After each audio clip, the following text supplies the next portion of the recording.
श्री स्वामी समर्थ। नमस्कार मंडळी, स्वागत आहे तुमचं नवीन एका व्हिडिओमध्ये। तर आजच्या व्हिडिओमध्ये मी तुम्हाला पिठोरी अमावस्येच्या दिवशी काही उपाय सांगणार आहे।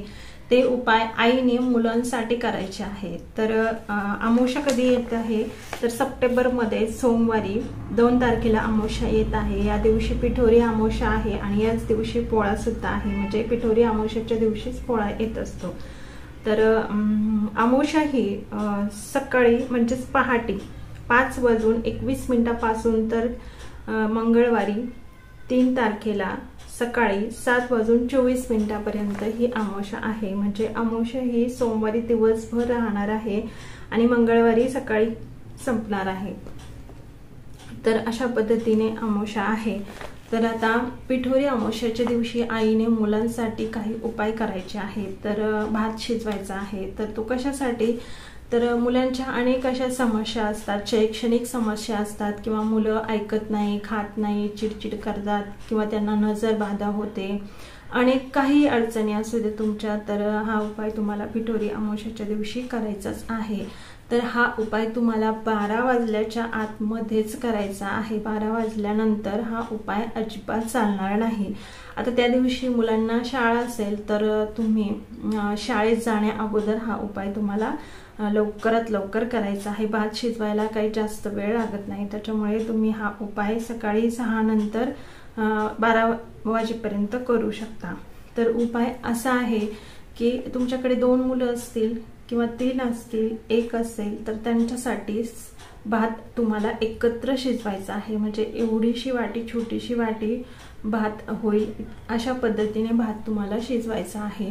तर 3 मुलं असतील, 2 मुलं असतील तर एकत्रच भात शिजवायचा आहे। आता त्यामध्ये काहीही टाकायचं नाही, तेल मीठ वगैरे काहीच नाही, फक्त पाणी टाकून हा साधा भात तुम्हाला शिजवायचा आहे। आणि थंड झाल्यानंतर तुम्हाला 1 वाटी घ्यायची आहे, 1 मुलाला समोर बसवायचं आहे। आता समोर बसवताना दिशा तुमची पूर्व आणि पश्चिम अशा पद्धतीने आली पाहिजे, अशा पद्धतीने तुम्हाला बसायचं आहे।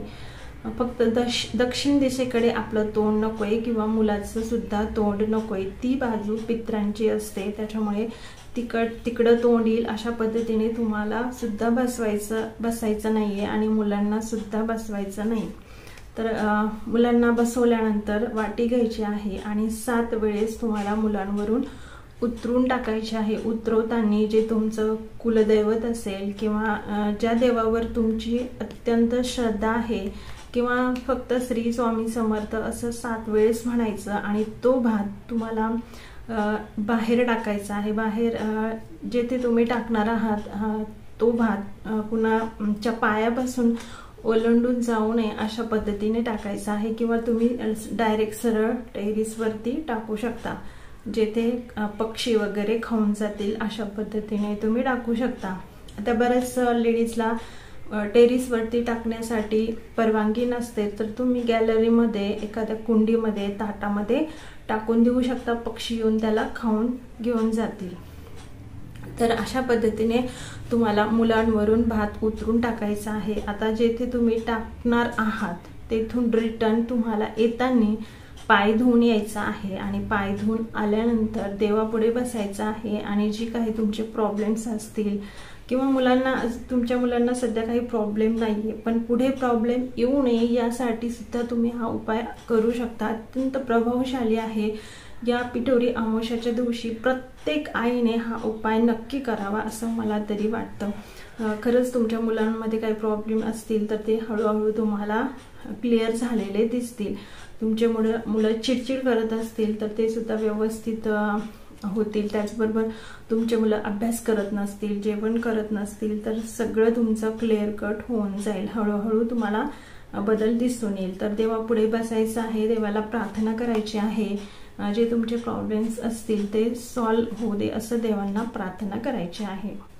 देवासमोर बसून प्रार्थना झाल्यानंतर आता दुसरा मुलगा तुमचा असेल तर त्या मुलाला सुद्धा अशाच पद्धतीने तुम्हाला दुसऱ्या वाटीमध्ये भात घ्यायचा आहे। तीच वाटी यूज करायची नाही, दुसऱ्या वाटीमध्ये भात घ्यायचा आहे।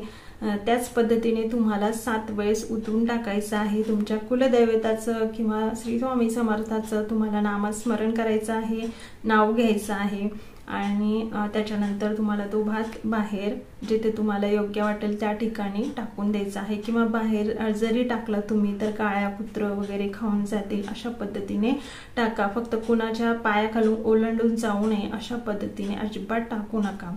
तर अशाच पद्धतीने दुसऱ्या मुलासाठी अजून 3 मुलं असतील तुमचे तर 3 मुलासाठी 4 मुलासाठी तुम्ही हा उपाय करू शकता. अत्यंत प्रभावशाली हा उपाय आहे. तर अशाच पद्धतीने तुम्हाला पहिल्या, दुसऱ्या, तिसऱ्या मुलासाठी हा उपाय करायचा आहे. आता मासिक धर्म तुमचा चालू असेल तर तुम्ही हा उपाय करू शकत नाही, किंवा ज्याच्यावरून तुम्हाला हा उतारा करायचा आहे त्याला जर मासिक धर्म असेल तर हा उतारा केलेला चालेल. पण जर समजा आता एखाद्या लेडीजला मासिक धर्म चालू असेल तर तो दुसऱ्याचा उतारा करू शकत नाही, किंवा विटाळ असेल किंवा इतर काही सुतक वगैरे असेल तर हा उपाय करता येणार नाही. तर अशा पद्धतीने आईने मुलांसाठी हा उपाय पिठोरी अमावस्येच्या दिवशी नक्की करा. त्याचा हळूहळू का होईना नक्की तुम्हाला फायदा होईल. तर ही पिठोरी अमावस्या अत्यंत महत्त्वाची आहे. तर या दिवशी तुम्ही हा उपाय तुमच्या मुलांवरून नक्की करा, उतारा करा. तर पोळ्यासंबंधीची जी माहिती आहे त्याचा व्हिडिओ मी लवकरच घेऊन येईल. पोळ्याची पूजा कशी करायची, जे बैल पोळा असतो त्याची पूजा कशी मांडायची, नैवेद्य कसा ठेवायचा या संदर्भात सुद्धा व्हिडिओ मी बनवणार आहे. तर आजच्या व्हिडिओमध्ये बस एवढंच. पुन्हा भेटूया नवीन एखाद्या व्हिडिओसोबत. तोपर्यंत श्री स्वामी समर्थ.